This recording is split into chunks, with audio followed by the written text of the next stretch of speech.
Arsenal have just put in an utterly dominant performance against Sheffield United, a commanding victory 5-0 at the Emirates Stadium.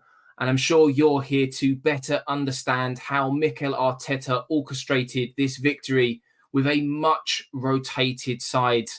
Now, in this video, we'll be looking at some tactical analysis where Arsenal won the game and where Sheffield United lost it.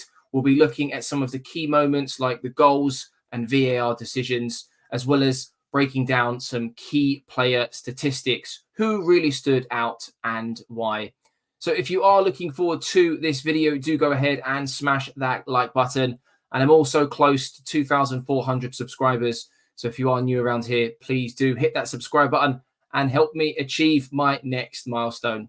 But let's waste no more time at all and jump straight into things, shall we?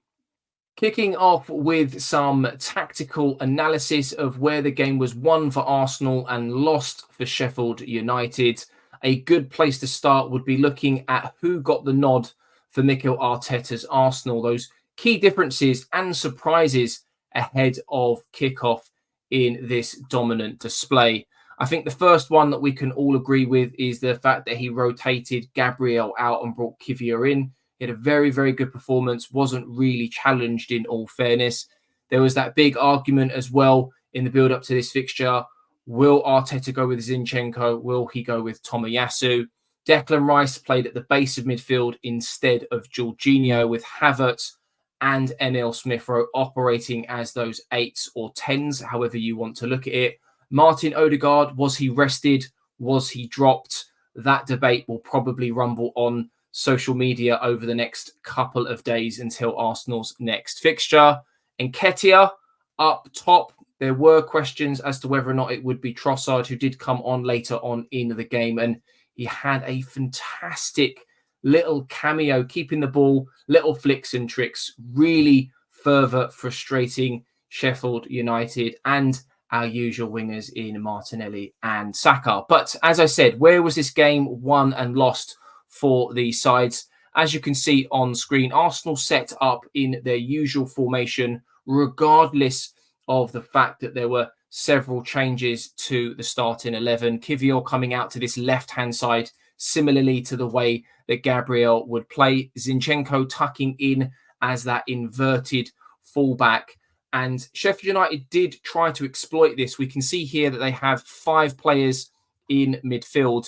And when we look at some of the individual player heat maps in just a moment, Souza and Nketiah definitely try to get down that right-hand side. But due to a lack of possession and the ball, they really did struggle to exploit the fact that Zinchenko does like to get forward. We saw Havertz come out to the right-hand side, very similar sort of role to the one that Odegaard would play, supporting the likes of Bukayo Saka, with Ben White looking to get on the overlap. But I suppose the one big difference, not necessarily to the way that Arsenal play, but more to the way that Nketiah plays. Because we know that when Jesus starts as that false 9 for Arsenal, he likes to drop into midfield, create overloads, and even create that box midfield, which we can see here between Rice, Nketiah, Smith-Rowe, and Zinchenko.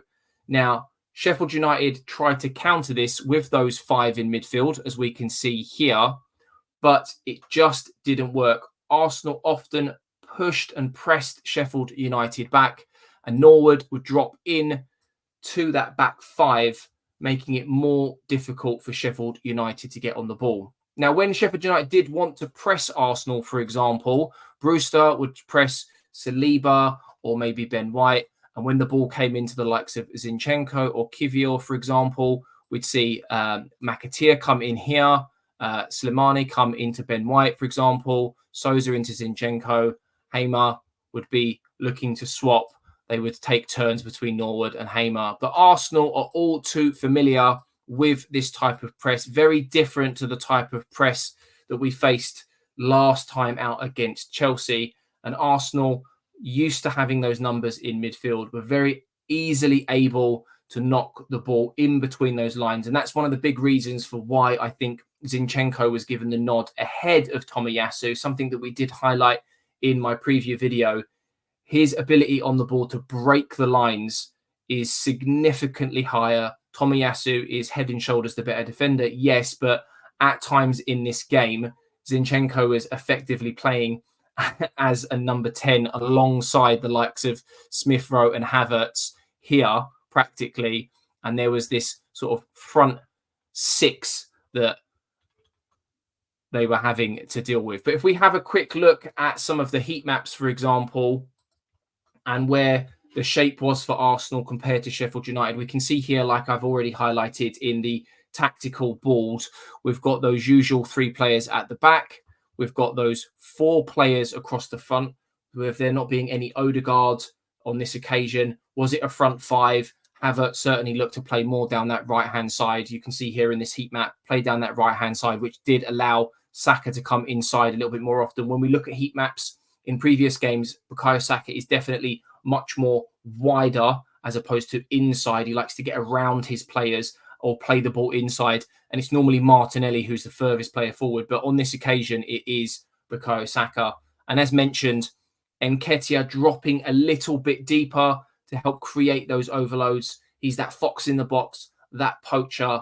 He played a very different role on this occasion, looking to pull defenders and players out of position, because Sheffield United, no surprises, double low block, no real space between the lines, really, really compact, forcing Arsenal out wide and playing from left to right for long, long periods of the game. But ultimately, it was the movement and fluidity of this Arsenal side that Sheffield United really found difficult to deal with. And if we have a look at Declan Rice, for example, he operated on this right-hand side with Zinchenko playing more of a kind of double pivot role alongside Declan Rice. And Declan Rice was able to control the game from the base of midfield. And we'll have a little look at how he managed to open Sheffield United up for the first goal in this game. And just to very quickly highlight the shape of Sheffield United here, as already seen and shown on the tactical board, we've got those 4 defenders there, with Norwood often dropping deep to make up a back 5. You can see his heat map. You can see he sometimes tries to get beyond the lines of Sheffield United's attack on that right-hand side, looking to exploit Zinchenko. And we can see here there are 3 Sheffield United players all looking to potentially exploit that right-hand side. Other teams have been successful in doing it. Sheffield United were unsuccessful on this occasion. And you can see these little triangles being formed for Sheffield United. And that's to essentially deal with forcing Arsenal wide. And we do know the amount of quality that Arsenal have when it comes to the likes of Bukayo Saka, Martinelli, Zinchenko helping out on the left-hand side, Smith Rowe on this occasion, Havertz on that right-hand side. So that's pretty much where the game was won and lost for Arsenal and Sheffield United. But if we take a quick look here at the momentum of the game, we had a look at Chelsea's one last week, and it was a sort of a bit of back and forth. There were opportunities for Chelsea. In this occasion, there is barely any momentum for Sheffield United whatsoever throughout this game. Yes, they made it difficult for Arsenal in that sort of first 20 minutes or so. Arsenal eventually finding that breakthrough, which we'll have a look at in just a moment. But if we have a look at the stats here, Arsenal very, very dominant with 67% possession. We had a total of 13 shots, 8 on target, and Sheffield United limited to just the 2 throughout the entirety of this game, none on target. And if we have a look here on the left-hand side, there are 2 shots outside the 18-yard box, one of which coming at the halfway line, which is absolutely ill form. If we have a look in the second half here, Arsenal limit them to absolutely no shots whatsoever, a purely dominant display.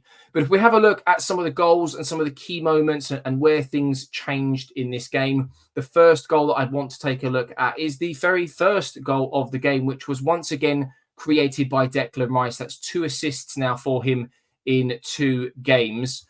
And here we can see Declan Rice on the ball at the right-hand side, as I mentioned in the tactical analysis board and the player average shapes. Declan Rice was playing at the base of midfield on the right-hand side. And what I do quite like about this particular pass is he whips the ball between the 2 Sheffield United defenders in front of him. And we can see that Nketiah is making that run towards the penalty spot. Trusty sort of keeping a close eye on him. But the way he bends this ball round, and it's the same sort of angle and distance that we see him score and technique used that goal against Chelsea. So he's really kind of honing in on some of those skills. And I think that it's only going to help Arsenal more and more moving forwards. But if we fast forward to where the ball ends up, we can see here that it's Eddie Nketiah looking to take that touch to his left-hand side beyond Aaron Trusty. And unfortunately for Trusty, he actually, in my opinion, he should be looking to maybe stand him up and wait to see where that first touch comes from. We can see him diving in here before Eddie Nketiah has even taken that first touch. As soon as he dives in, Eddie Nketiah is in bundles of space. He's got the whole goal to aim at. Arsenal make it 1-0. And we have to wait until after half-time before we see the second goal, which, in my opinion, isn't something that we're going to look to analyse today because it was a corner. Don't get me wrong, it's a great reaction from Eddie Nketiah, but there's not that much to analyse. The ball comes in, the goalkeeper kind of flaps at it, it falls in and around that kind of 6-yard box, and Eddie Nketiah is the first to react to that ball, knocks it in to the top corner, making it 2-0 to Arsenal, heading in to the last sort of 30-odd minutes of the game, which is when we see him bag his hat-trick. And again, this is great movement and him adding to his game. So there are a few things that I want to highlight here, and it'd be quite interesting to see if any of you guys noticed it as well during the game and what your thoughts are on how he's looking to change his game in comparison to the likes of, say, Gabriel Jesus. So have a look at this goal here. This is where Eddie Nketiah actually strikes the ball and it ends up in top left bins. And just behind him, we can see Emile Smith-Rowe, who makes a run from, I would say, the bottom of your screen and passes the ball to Eddie Nketiah between the two midfield players that you can see here, number 16 and number 21, I think it is. Now, what's really clever from Eddie Nketiah here is that at this point in the game, he may not necessarily have got too much change out of running on the last shoulder of the two centre-backs. So he's dropped between the lines to receive the ball between the two midfield players. Now, the defenders are caught in no man's land and the midfield players are behind him. So the way he receives the ball with his back to goal and then runs between the two midfield players, he's got an option here. You can see Bukayo Saka making that run on the right-hand side. And, you know, we know his quality. He probably would get in behind and create a shot creation for someone or himself. But Eddie Nketiah has got 2 goals. He's full of confidence and he absolutely slaps it top bins. Now, if you ask me, that's not bad for a striker who is supposed to be a fox in the box, poacher, in and around that kind of 18-yard box, 6-yard box, penalty spot, knocking little bits in here and there. He's certainly looking to adapt his game. Bags himself a hat-trick. Eddie Nketiah's first hat-trick in the Premier League, hopefully first of many. And he even gets a standing ovation from Gabriel Jesus. Now, moving on to the 4th goal in this game. This came via a VAR decision after a foul on, I believe it was Vieira, on the edge of the box, just inside the box.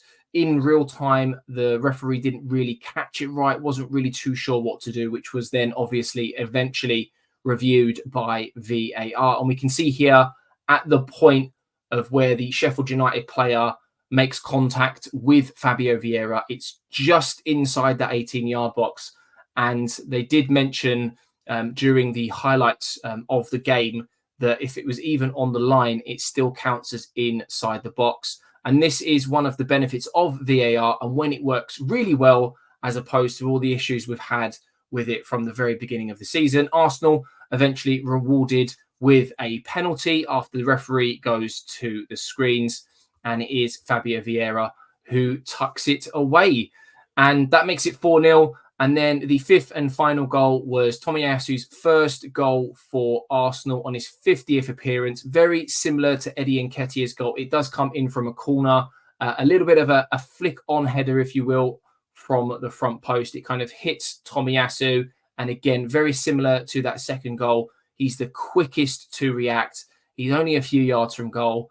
Hits it goalward, ends up in the back of the net to make it 5-0 in injury time. An all-round dominant display, a 5-star performance from Arsenal. I think it's hard to argue any different.